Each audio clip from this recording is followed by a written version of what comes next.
Magandang araw ng Sabado sa ating lahat mga kaboksing. Ito na hatid po namin sa inyo itong naging laban ni Pinoy boxer Sim Japit Inano sa bansang Australia.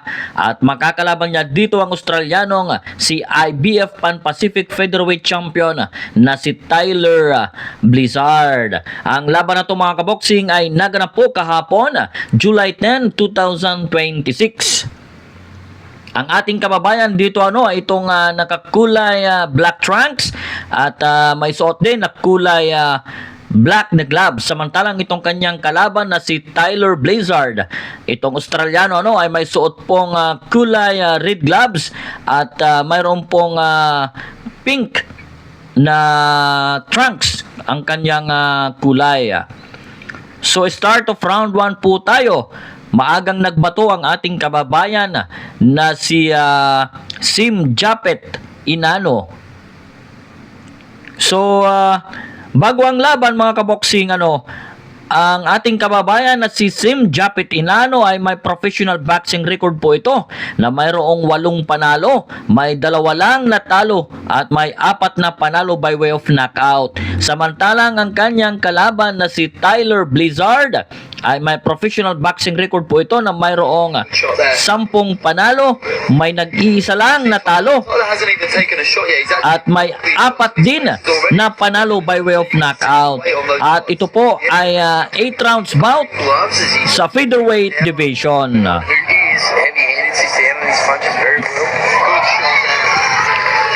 So tinamaan po doon ang ating kababayan, pero napakaganda po ng kanyang mga body punches na binibitawan sa round na ito. So round 1 pa lang po ito mga kaboksing. And I am not sure mga kaboksing kung nakataya dito ang kanilang mga hawak na titulo, dahil itong si Sim Japit Inano ay siya po ang reigning IBO Oceania featherweight champion. Samantalang itong si Tyler Blizzard naman ay ang pagkakaalam ko po ay may hawak din po itong titulo na IBF Pan Pacific title. Good to the body and to the head coming from Sim Japit Inano, at ito na papaatras po itong kanyang kalaban. Hindi po makasagot itong si Blizzard. Napapatras at panay po ang cover niya sa kanyang ulo at katawan. Sumukhang nagulat itong Australiano. Akala niya siguro pipitsugin po ang itong ating kababayan na si Sim Japit Inano. Very big shots there. Bad intentions from it all. He's up to the challenge here. It was the end of round 1 mga kaboksing.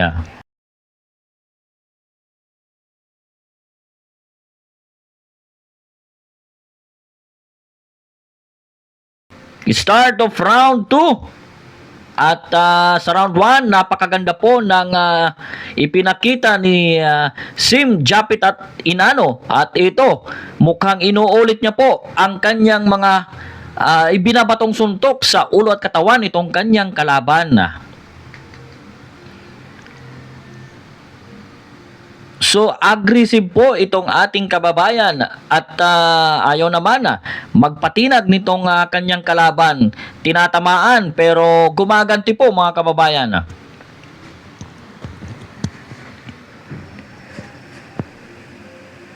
Nice 1-2-3 combination coming from Tyler Blizzard. Pero mukhang nadidipinsahan naman ang maganda ni Sim Japit Inano ang mga suntok nitong kanyang kalaban.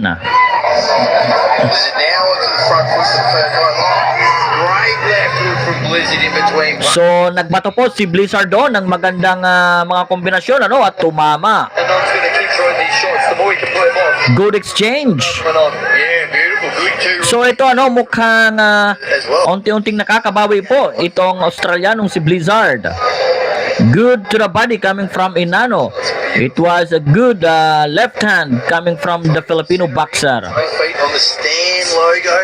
So dinadala nila ang bakbakan sa gitna ng ring.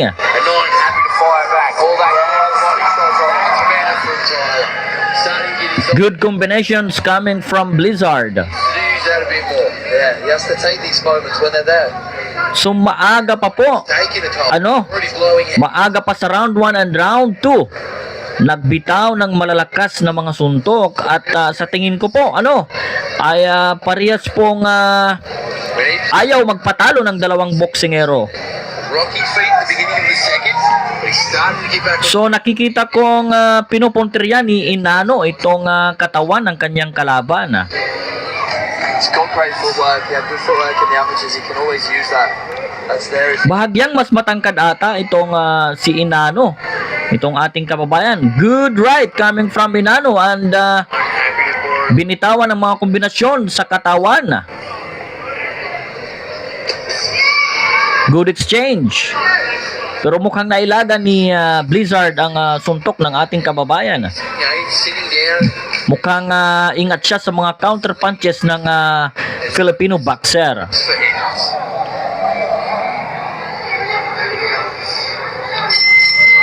It was the end of round 2.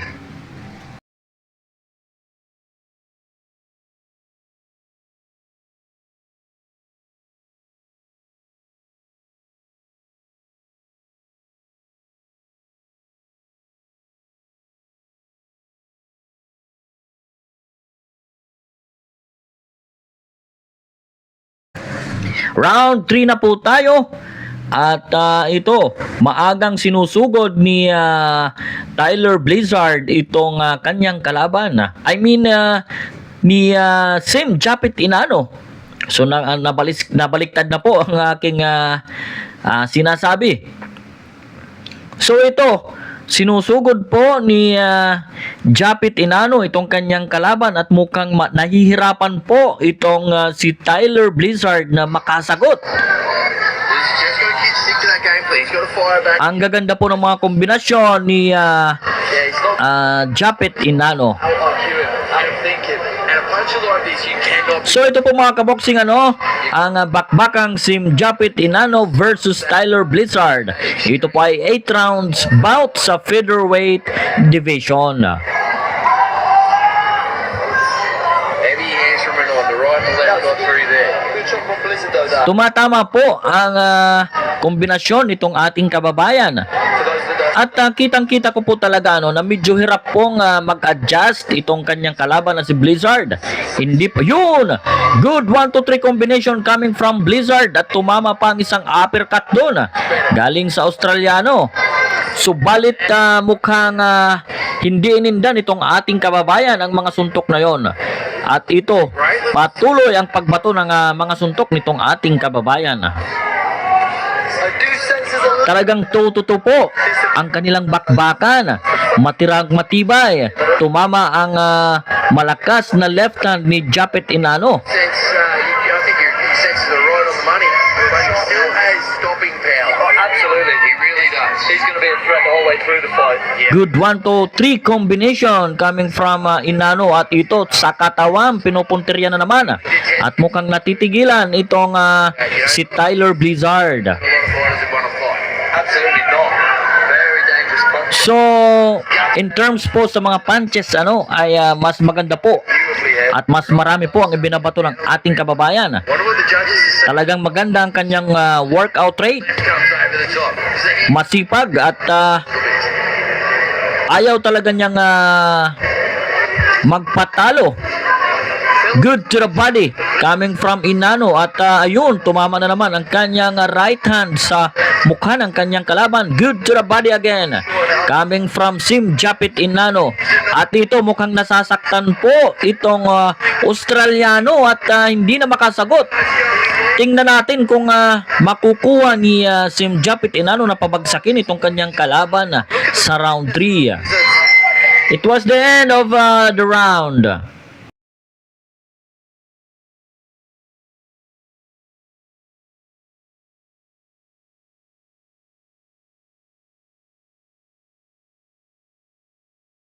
Foot round redness around Blizzard. Start of round 4 na po tayo.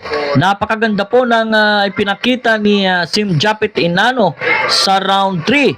At mukhang nagugulpi po itong kanyang kalaban. Maging dito po sa start ng round 4. Mukhang iniinda po ni Tyler Blizzard ang mga kombinasyon at ito na naman. Katawan at sa ulo po ang binabanata nitong ating kababayan at ayun, nagbitaw po ng mga counter punches itong Australiano at tinamaan po doon. Itong si Sim Japit Inano. Mabuti na lang at kayang-kayang dalhin ni Inano itong mga counter punches nitong kanyang kalaban. Good right again coming from Tyler Blizzard. This live on Stan Sport. Tumatama si Tyler Blizzard pa isa-isa. We hope you're Pero kung i-compare natin doon sa mga binibitawang suntok ni Tyler Blizzard Sim Japit Inano at in an absolute war. kung titingnan natin ang accuracy, Black Trust. mas marami pong tumatamang suntok itong si Sim Japit Inano This guy goes. compared po sa suntok ni Tyler Blizzard. Let them big combinations go again. Good uppercut coming from Blizzard. May suntok din naman ang ating kababayan sa katawan nitong kanyang kalaban. That's better from Blizzard. Starting to work now. Talagang hindi tinitigilan ni Sim Japit Inano ang katawan nitong kanyang kalaban. A little bit more patient with that last. That's Ang ginagawa naman ni Blizzard at ayun nga nagbitaw ng mga kombinasyon. Blizzard now using Mukhang nagiging open po ang mukha nitong ating kababayan kaya tinitirada ni left guard. Tyler Blizzard ang mukha ng ating kababayan habang busy po itong si Inano Too many. na puntiryahin ang katawan ng kanyang kalabang si Blizzard. Talagang tumitindi po ang bakbakan mga kaboksing. Yeah, it's a So dikitan ang bakbakan, dukot sa katawan po Go either way. ang break is a nakikita natin at ayun, it was a big right hand coming from Sim Japit Inano at Landing punches. binabanatan din patuloy po ang pagbanat ni Inano sa katawan nitong kanyang kalaban. Good exchange. Tumama din po si Tyler Blizzard at mukhang nayanig doon ang ating kababayan at dito talagang 2-2 po ang round 4. Enough to convince Grabe po ang palitan ng dalawang boksingero mga kaboksing. This is great. It was the end of round 4. Question here, boys.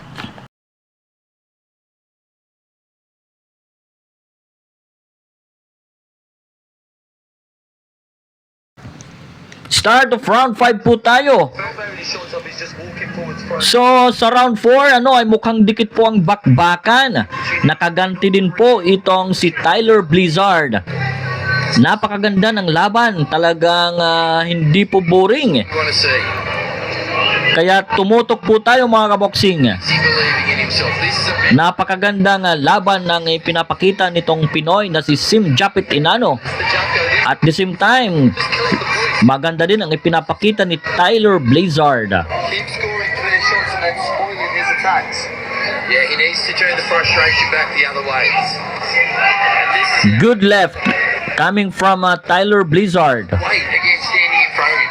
He has to move. He has to use an angle. He's there to be hit at the moment, Blizzard. And against the punches, that's not the right move. So sabi ng announcer dyan ay kailangan ni Blizzard ang lateral movement. That time up or land that. So Behind the elbows. pero mukhang Keep off balance. nasisira po ang diskarte ni Blizzard sa mga walang pahingang suntok ni Sim Japit Inano. Blizzard looking to be loaded up a bit. Good left coming from Tyler Blizzard. This now. In the last minute, he starts to slow. Here's where Blizzard can counter. He can capitalise. But he's got to let Good exchange. Talagang malalakas ang kanilang binibitawang mga suntok. At napapansin ko ang si Sim Japit Inano ay wala pa rin kapaguran. From the start of round 1 hanggang dito po sa round 5 Short, straight one. ay talagang mukhang hindi nababawasan ang kanyang workout rate. Doing that, and they landed every Napakaganda po ng kanyang kondisyon. punch with the punch, but he's got to go between exchanges. He's got to capitalise on those moments. And he needs to try and open. So he's throwing a jab for 3 rounds. Yeah. Actually, halos wala nang sumusuntok ng jabs dyan eh. And not to walk. Puro po sila powerful punches. to the body and to the head. Looked like he has the entire fight. Uppercut. Lahat ng suntok ay It's easy for us to say yun. from out here, but when you've taken that many body shots, Ang ganda ng body shot ni Inano at may ganti rin naman itong si Tyler Blizzard sa ulo ng kanyang kalabang Pinoy. It was the end of round 5.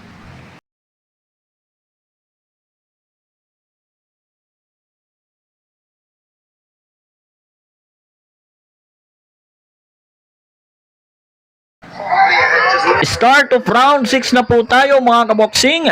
Ito po ang bakbakang Sim Japit Inano versus Tyler Blizzard. Ito po ay 8 rounds bout sa featherweight division. That's fantastic. Napakaganda ng bakbakan mga kaboksing.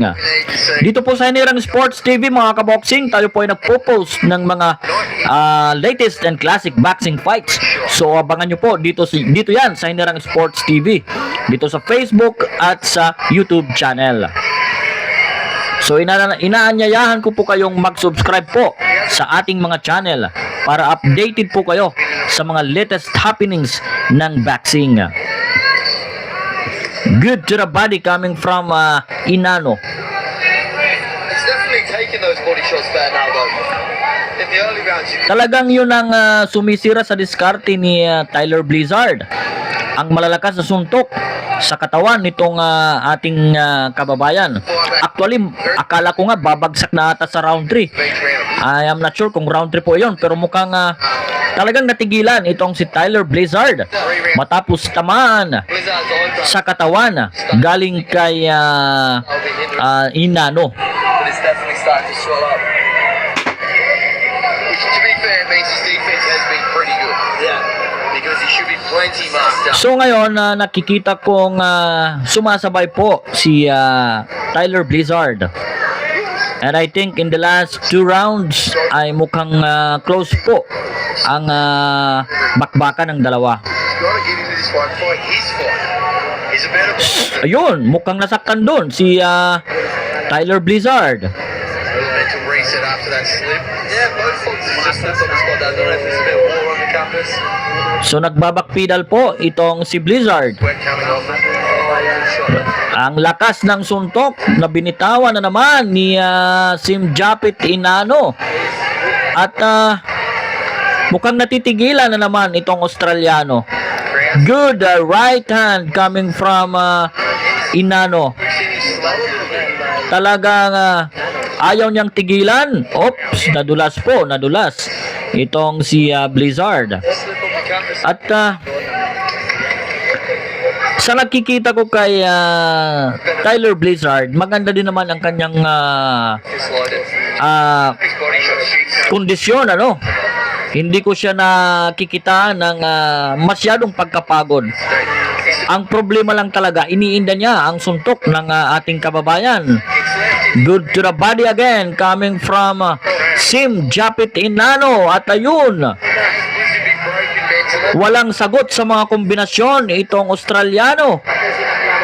Ayun, ayun again. It was the end of round 6 mga kaboksing.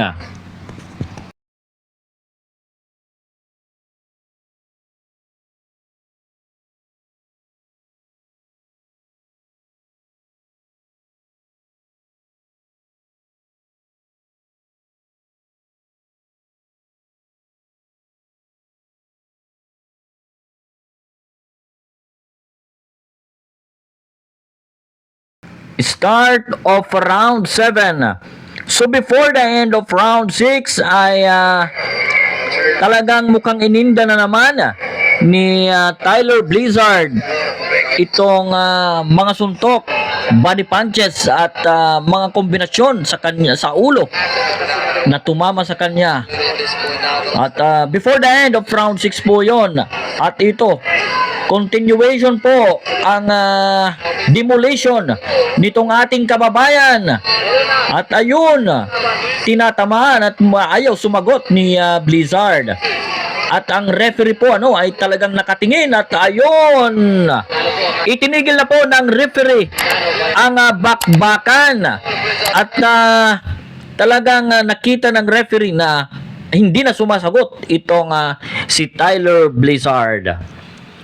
So panalo po ang ating kababayan via 7th round. Referee stoppage.